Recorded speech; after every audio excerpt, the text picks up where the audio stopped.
Welcome, Internet Nomad. Today I'm going to share my own game tale with Life is Strange True Colors. So, to be honest, I wasn't going to play True Colors at first. I just finished the remastered collection, and those games left me wanting more. So, before I found out about Life is Strange 2, I bought this game. I ended up playing the second game first, and then played True Colors after. Now, I didn't really know about the two studios behind these games.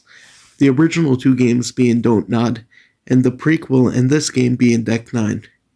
The reason I didn't catch on with that is because Deck 9 worked on the remastered collection. This game builds on the idea of this being a universe. One of the main love interests is actually from Before the Storm.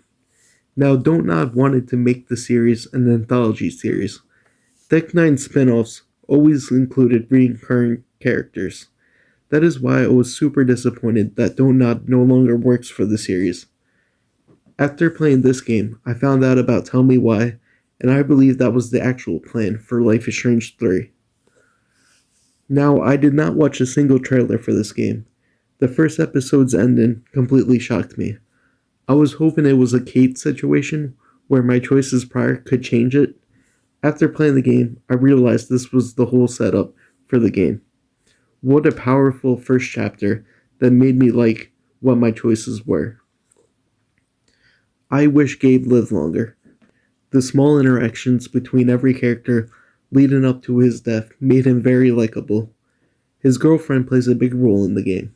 Alex has to help her deal with his death and her hurt relationship with Ethan. My favorite scene with her is when Alex decides to keep fighting against the mining company. I also like Charlotte's son Ethan. He's a super cool character.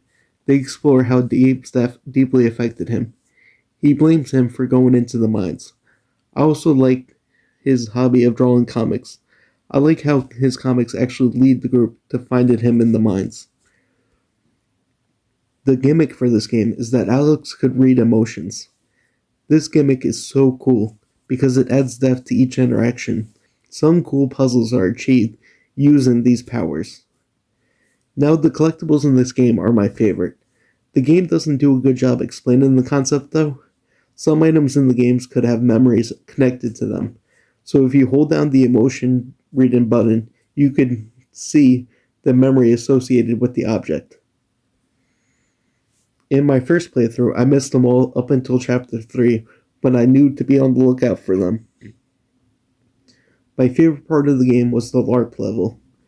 Basically, Seth sets up the game to cheer Ethan. I love RPGs, and having a different style of gameplay was awesome.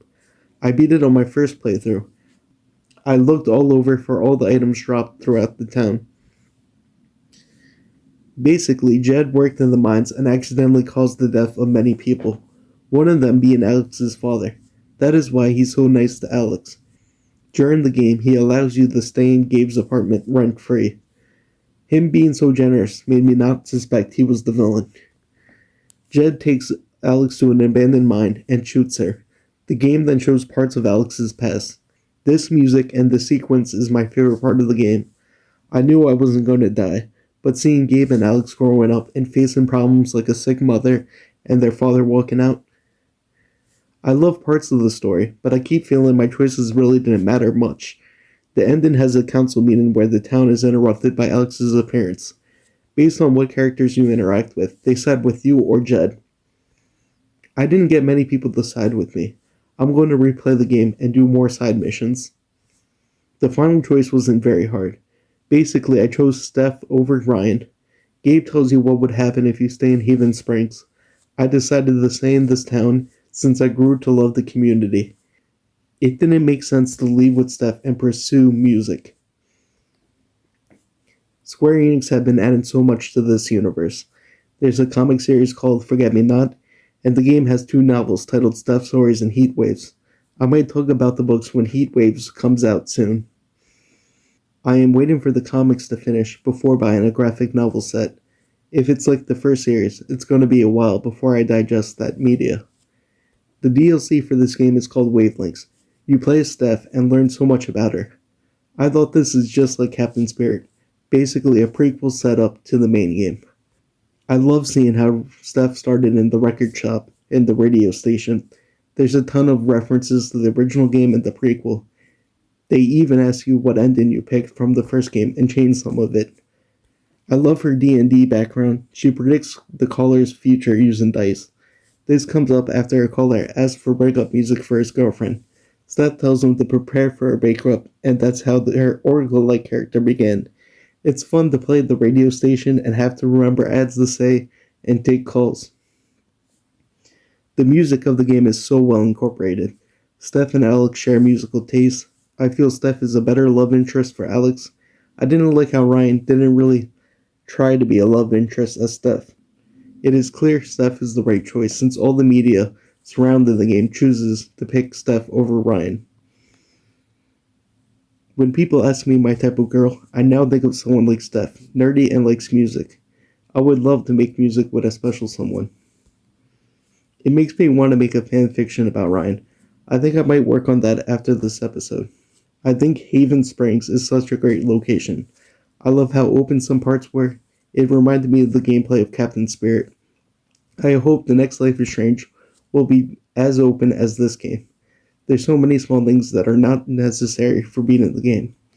Also, Alex Chen with her guitar is my phone background. I don't know why. I found the picture and liked the colors, and it's a great way to find a reason to share this game. I don't know if I mentioned this in my last video. Sean is my profile picture for the channel. These games are my favorite series outside of Nintendo.